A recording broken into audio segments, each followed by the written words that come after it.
Eu me chamo Socorro Coutinho, eu sou empresária do ramo moveleiro e sou a presidente estadual do PMN no estado do Pará.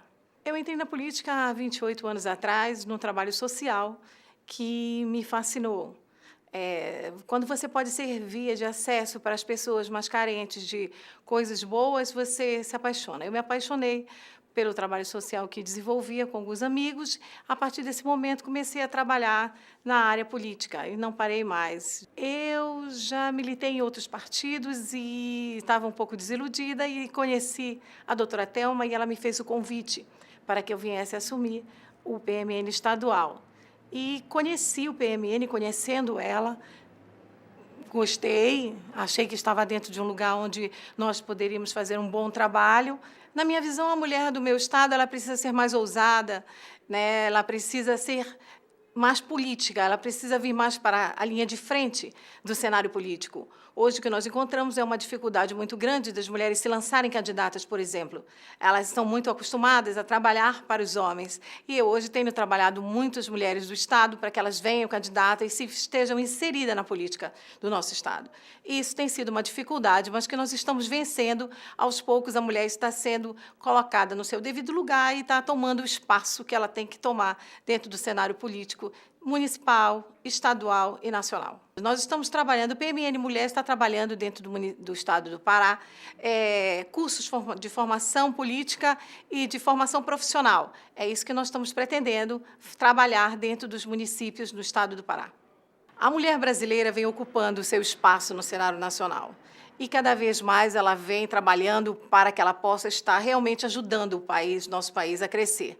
Eu creio que ao longo dos anos, nós vamos ocupar cada vez mais espaço, vamos ocupar cada vez mais cadeiras no município, no estado e nacionalmente. Então, eu creio que a mulher hoje tende a crescer cada vez mais dentro da política brasileira. Meu nome é Miriam Massarolo, eu sou advogada, militante, também sou jornalista e sou presidente nacional do PMN Mulher. Eu entrei para a política, para ser bem sincera, um pouco no susto. Eu não era muito favorável, como a maior parte das mulheres, eu encarava a política como algo assim meio sujo, meio corrupto. Então, não me interessava. Era um caderno do jornal que eu costumava jogar fora. Mas, com o tempo, a minha família sendo muito presente nessa área, eu acabei sendo obrigada a ouvir. Pelo menos na hora do café da manhã, no almoço e na janta, acabava ouvindo sobre política, fui me interessando e fui descobrindo que não existe nada sem política. Se você não tiver política como fonte, você não consegue resolver nada, nem nesse país, nem no mundo. Eu acredito no PMN. Eu acho que o PMN é um partido que ainda é fiel às suas ideologias. Eu acho que o PMN é um partido que não fecha as portas para as pessoas, permite que as pessoas cresçam, que as pessoas mostrem o seu trabalho. E, justamente por acreditar no PMN, eu não poderia fazer parte de nenhuma outra legenda sem ser essa. Eu não sei falar muito sobre o meu estado, porque, na realidade, o PMN, para mim, ele é um trabalho nacional. Então, eu tenho que ter uma visão ampla, eu tenho que ter uma visão da nação. Eu ando muito por todos os estados e, nesse andar pelos estados, eu vejo que os problemas eles se repetem.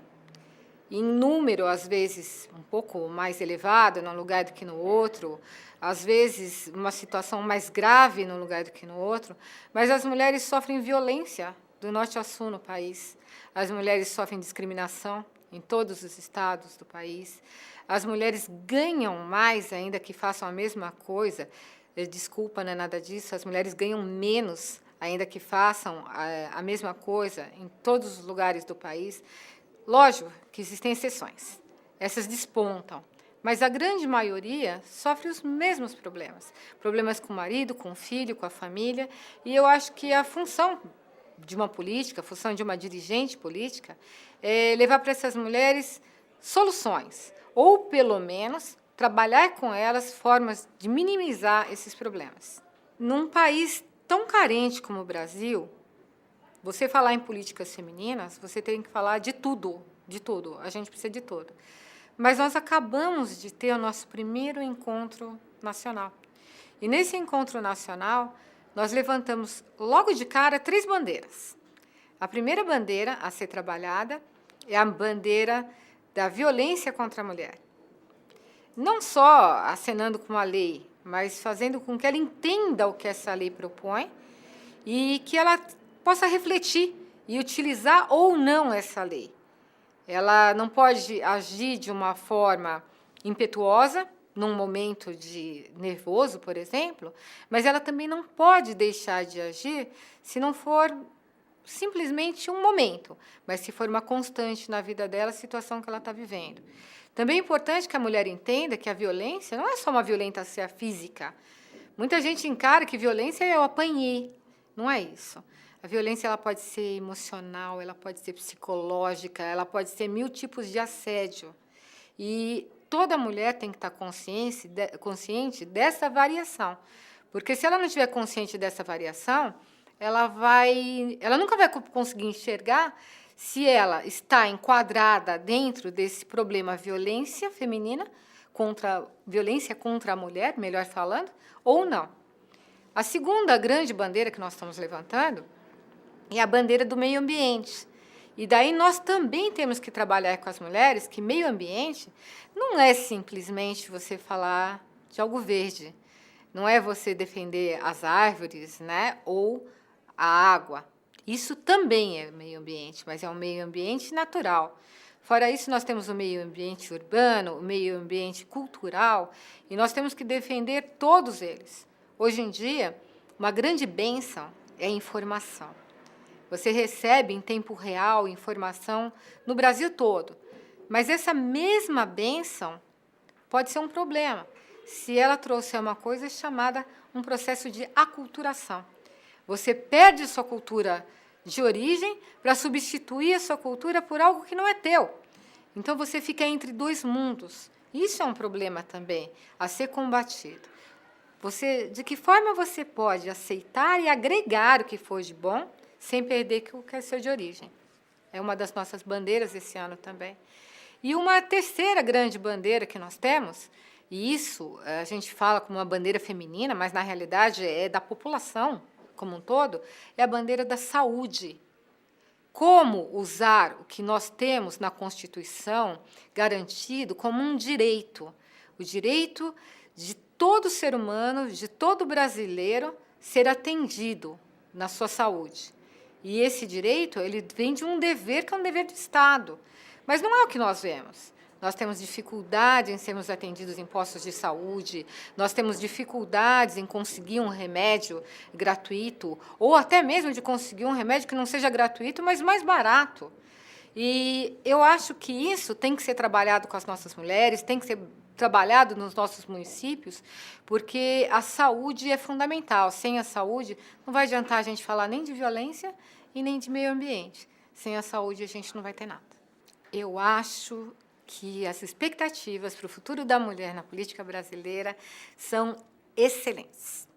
Nós começamos em 32, são 80 anos que nós estamos votando. Ainda estamos no processo de luta pelo espaço. Não tem como negar isso. Não adianta a gente virar e falar assim, não temos os nossos espaços. Não, não temos. Mas estamos conquistando os nossos espaços. E quando isso acontecer, eu acho que vai ser uma bênção para a população como um todo. Porque assim como um olhar de mãe é especial, um olhar feminino na política também vai ser especial. Eu gostaria de fazer um chamamento, né, a nível municipal, a nível estadual, a nível nacional.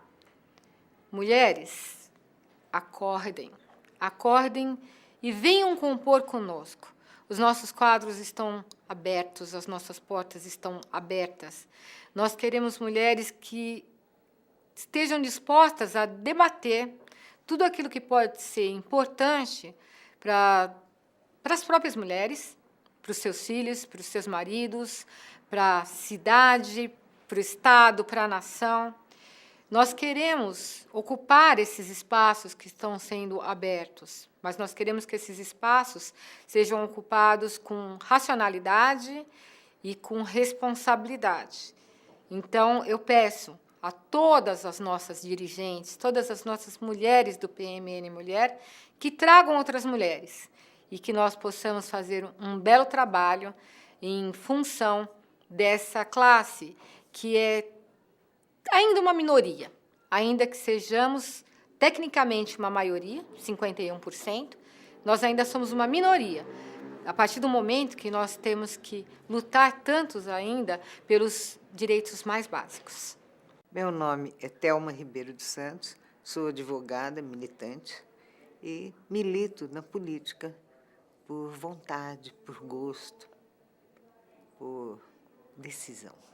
A política eu acho que já está no meu sangue. Acho que sempre esteve, muita gente da minha família já participou da política, e era uma coisa que, ainda que eu não buscasse isso, eu acabei entrando na política mais por um desafio. Tem uma história muito particular, que é uma história de amor, que se estendeu por tentar realizar um projeto político, onde eu via que as coisas não aconteciam. Homens tentando fazer algo que eu achei que o caminho que eles estavam perseguindo, naquele momento, não era o correto. Estava faltando um trabalho de organização das ideias, né? E você nada constrói se não fizer realmente um projeto. Aquele projeto que você tem um princípio, um meio e um fim, para alcançar o resultado pretendido. E assim foi.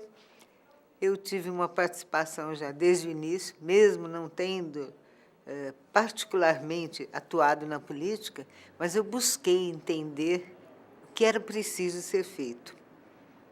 E participei, eu fui até candidata a vice-presidente da República durante um certo tempo, e achei naquele momento que, se eu me dedicasse àquele momento eleitoral, o trabalho político em si não seria nunca realizado. Então, eu desisti daquela indicação minha como candidata e me dediquei a realizar a tarefa, no meu entender, maior, que era a construção de um partido definitivo. Tive muitos percalços, tivemos momentos que hoje até eles servem, vamos dizer assim, para rir um pouco, né? Situações, porque a legislação determinava a formação de um partido se estabelecendo em pelo menos 1/3 dos estados brasileiros, ou seja, 9 estados. E era uma tarefa, de certa forma, insana, porque você, como eu cheguei a mencionar, os companheiros, você tinha de construir um edifício e, se faltasse uma telha no telhado, pronto, tudo perdido. Você tinha de começar desde o início, voltar às fundações. Então, por essa razão, é que eu achei que teria de montar, primeiro de tudo, um plano de trabalho. E esse plano de trabalho foi tentar construir o partido a partir dos estados que tinham o menor número de municípios, já que a obrigação legal era atender 20% dos municípios de cada estado, de cada um desses 9 estados escolhidos. Então, ao invés de trabalhar os estados que tinham o maior número de municípios, como Minas Gerais e São Paulo, eu busquei os estados menores. E, com 70 municípios constituídos de acordo com a legislação então vigente, eu consegui alcançar o resultado em 11 estados. E, no espaço de um ano, o PMN estava com aquilo que lhe garantia o direito de funcionamento e nos garante até o dia de hoje, que é o seu registro definitivo. Foi uma tarefa que envolveu uma dedicação quase exclusiva, né? Fui obrigada a ceder parte do meu tempo profissional para esse trabalho, mas não me arrependo, não. Eu acho que abriu um espaço para que eu pudesse atrair para essa atividade política pessoas que estavam muito distantes do mundo político, por assim dizer. E o meu objetivo maior nesse momento era mostrar que era possível se fazer política de uma forma séria, certo? Algo que não é o que você vê no dia a dia, as pessoas descrentes, as pessoas acreditando que a única forma de fazer política é através da negociação, que é através de um toma lá da cá, através da obtenção de cargos, disso e aquilo. E eu falei, não, isso não é necessário. A gente tem de saber dividir a nossa atividade profissional, que nos dá a subsistência, da atividade política, que é um bem maior. Você não está fazendo algo para obter para você ou para os seus. Você tem de fazer algo para toda a coletividade. Essa coletividade encerra o Brasil como um todo, esse país continental, que precisa ser visto com outros olhos, com os olhos do amor, do amor cívico, eu gostar do meu país. Eu, recentemente, tive a oportunidade de passar por 5 países e descobri com muito sentimento que o que falta ao brasileiro é exatamente isto, amor à pátria. Mas não é só esse amor que você vê cantado nos hinos, não. É o reconhecimento do que nós temos. Eu estive em países onde o café da manhã oferecido nos hotéis é inferior a qualquer hotel de 3 estrelas no Brasil. A abundância que nós temos aqui, o tratamento que nós, mesmo dentro das nossas limitações, oferecemos àqueles que de nós se aproximam. O que nos falta é um trabalho mais organizado, é um trabalho, uma visão profissional de como nós devemos apresentar e oferecer o nosso país ao mundo. Isso é que está nos faltando. Isto é que poderia gerar uma infinidade de empregos em todos os níveis de trabalho que uma atividade de hotelaria, de turismo, obriga a ter, desde um plantador de tomate até um gerente, realmente, de um serviço de hotelaria.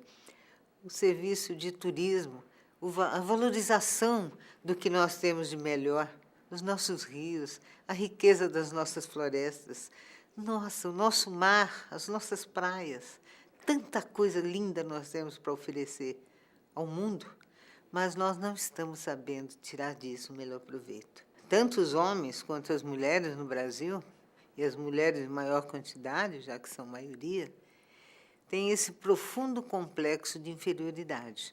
Isso eu reconheço em todo brasileiro. Ele se sente inferior e não sei qual é a razão.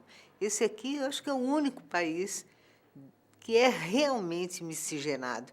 Um país onde todas as raças, todas as religiões, todo mundo consegue conviver. Nós somos algo sui generis, mas o brasileiro não tem essa consciência. Provavelmente pelo fato de que olham de dentro para fora. Quando você olha de fora para dentro, você olha esse solo aqui, você fala, está explicado por que o Papa se ajoelhou e beijou. Porque realmente nós somos diferentes. Nós temos uma grandiosidade, não só no nosso no nosso território, como também nesse ser humano que existe aqui. Nós não podemos continuar pecando, deixando evoluir esse processo de decadência do ser humano. O brasileiro é um povo muito bom, gente muito fina, muito amável. Só precisa aprender, primeiro, a não aceitar mais a impunidade, a se indignar com todos os atos de corrupção que ocorrem à solta por aí e tomar consciência dos seus direitos. Quando o brasileiro aprender a agir assim, a se respeitar, eu tenho certeza que isso aqui tudo vai mudar. As bandeiras que nós temos de desenvolver é despertar nas mulheres, que a mulher ela é, vamos dizer, mais persistente, ela encara com muito mais resistência os azares da vida, as dificuldades. Eu sempre digo que as mulheres são grandes administradoras porque elas conseguem administrar um salário mínimo que o marido ganha, né? E fazer isso durar 30 dias. Então, eu acho que as mulheres, no momento em que elas passarem a olhar a política de uma forma, não como algo para ser afastado, mas algo para você dominar, para você realmente assumir no seu dia a dia, no momento em que as mulheres, como grande maioria, passarem a agir dessa forma, eu acho que nós vamos conseguir dar uma outra feição à nossa pátria. Eu não tenho dúvida quanto a isso, porque eu acho que as mulheres, quando querem, elas vão à luta e elas vão em busca daquilo que elas sabem que é o melhor para si.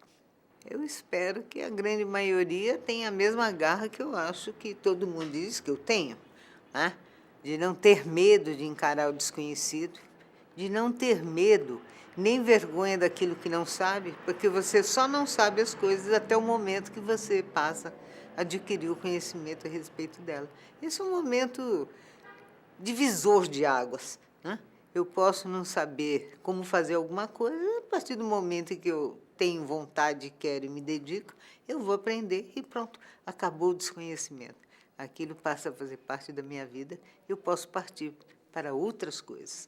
Eu acho que é isso que as mulheres, basicamente, precisam fazer no Brasil. Elas precisam passar a se interessar por aquelas coisas que não fazem parte, aparentemente, do seu dia a dia. Aquilo que elas acreditam que não lhes afeta, quando, na verdade, afeta sim, afeta em tudo. Desde conhecer como é que se calcula um imposto, né, que está embutido em cada coisa que nos cerca, que nós adquirimos, e tentar saber para onde vai este dinheiro, o que é feito com ele. Será? O que é um orçamento? A mulher tem de saber o quanto é que se arrecada neste país e o quanto se distribui dessa arrecadação realmente para aquilo que nós chamamos bem do povo. As mulheres têm de se interessar por isso, porque quando elas se interessarem, elas vão vão deixar de ignorar as coisas ruins que acontecem na nossa pátria. Ao contrário, elas vão tomar para si a defesa do que deve ser feito de forma correta e justa.